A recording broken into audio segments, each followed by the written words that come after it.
அனைவருக்கும் வணக்கம். Village form business சார்பாக உங்களை அன்புடன் வரவேற்கிறேன். இன்றைக்கி நம்ம எதை பற்றி பார்க்க போகிறோம்னா அசோலா எப்படி பார்த்தோன்னா உற்பத்தி பண்ணுறன்றதை பார்க்கலாம். இது பார்த்திங்கன்னா இந்த அசோலா பெட்டு பார்த்திங்கன்னா 2க்கு 8 சைஸு அளவு இது. இந்த அசோலா யாருக்கெல்லாம் பயன்படும்னு பார்த்திங்கன்னா இந்த தீவன செலவை குறைக்கலாம் அப்படின்றவங்களுக்கு பார்த்தோன்னா ரொம்ப ஹெல்ப்ஃபுல்லாக இருக்கும். இந்த அசோலா கால்நடை வச்சுருக்கிறவங்களுக்கு, கோழி வளர்க்குறவங்களுக்குலாம் பார்த்திங்கன்னா ரொம்ப ஹெல்த்தியாக இருக்கும். 30% புரதச்சத்து அதிகமாக இருக்கிறது பார்த்தோன்னா இந்த அசோலாவில் ரொம்ப அதிகமாக இருக்குது. அசோலா மாடுங்களுக்கு கொடுக்கும்போது பாலினுடைய அளவு அதிகரிக்கிறது. இப்போ கோழிகளுக்கு கொடுக்கும்போது முட்டையினுடைய கரு வளர்ச்சி நல்லா இருக்குது. கோழியினுடைய எடையும் நல்லபடியாக அதிகரிக்குது. இதை சாப்பிட்றதுனால, அசோலா சாப்பிட்றதுனால. இந்த அசோலா பெட்டு பார்த்தோன்னா அரை வெயில் படுற இடத்துல போடுறது ரொம்ப நல்லது. அதனுடைய வளர்ச்சி பாதிக்காது இருக்கும். இப்போ வாங்க அசோலா உற்பத்தி பண்ணுறதுக்கு என்னென்ன பண்ணலான்றதை இப்போ ரெடி பண்ணலாம். நம்ம முதல்ல இந்தமாரி தார் பையில் முதல்ல தண்ணி பாதி ஊற்றிக்கோங்க. அதுக்கப்புறம் பார்த்திங்கன்னா செம்மண் எடுத்திங்கன்னா அதனுடைய வளர்ச்சி ரொம்ப நல்லாயிருக்கும். இந்த செம்மண் பார்த்திங்கன்னா இப்போது நாலா பக்கமும் நல்லா விசிறி போட்டுக்கோங்க. நல்லா நாலா பக்கம் பரவுற மாரி போட்டுக்கோங்க.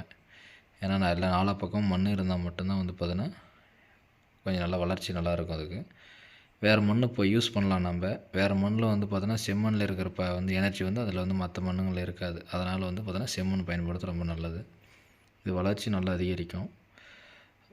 அப்புறம் மாட்டு சாணம், பச்சை சாணம் இருந்தாலே ரொம்ப நல்லது. அது காஞ்சது நம்ம யூஸ் பண்ணோன்னா பச்சை இருந்தால் இப்படி நல்லா கரைச்சி நான் இந்த தொட்டி புல்லுமே பார்த்தோன்னா சாணி கரைச்சி நல்லா கரைச்சி ஊற்றிக்கும். இப்போ அசோலாவுக்கு பார்த்தோன்னா சத்து புல்லுமே பார்த்தோன்னா இந்த பச்சை சாணத்துலேருந்து தான் எடுத்துக்கும். அதனால் நாலா பக்கமும் பார்த்தோன்னா நல்லா கரைச்சி ஊற்றிட்டு அதுக்கப்புறம் பார்த்தீங்கன்னா போர் மண் எடுத்துக்க வேண்டியதான். போர் மண் பார்த்தோன்னா எந்த அளவு எடுக்கணும்னா, இப்போ செம்மண் பார்த்தோன்னா நம்மளுக்கு ஒரு 4 சட்டி பிடிச்சிருக்குதுன்னா, இது போர் மண் பார்த்தோன்னா ஒரு சட்டி இருந்த அளவு போதும். ஒரு சட்டி அளவு பார்த்தோன்னா போர் மண் எடுத்துக்கிட்டு அதை நான் எல்லா பக்கமும் பார்த்தோன்னா 4 மூலைக்கு நம்ம தூரி விட்டுறணும் ஃபுல்லுமே.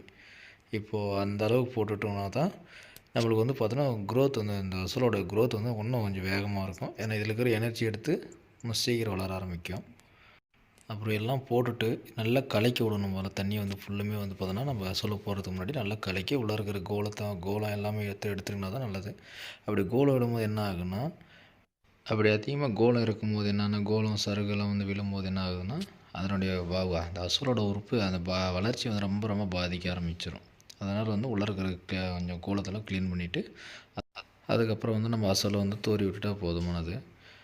நல்லா எல்லா 4 மூலையும் கொஞ்சம் பரவலாக தூரி விட்டுட்டு அதுக்கு மேலே பார்த்தோன்னா நம்ம உள்ளே சருகு விழாத அளவுக்கு நம்ம மேலே வலை போட்டு கட்டிட்டோம்னா அவ்வளோதான், முடிஞ்சுது. நம்ம இப்போ பார்த்தோன்னா இன்னும் ஒரு வாரத்தில் பார்த்தோன்னா நம்ம அசோலா பார்த்தோன்னா எடுக்க ஆரம்பிச்சிடலாம். நான் ஒரு வாரம் கழித்து பார்த்தோன்னா வீடியோ போடுறேன், உங்களுக்கு காட்டுறேன்.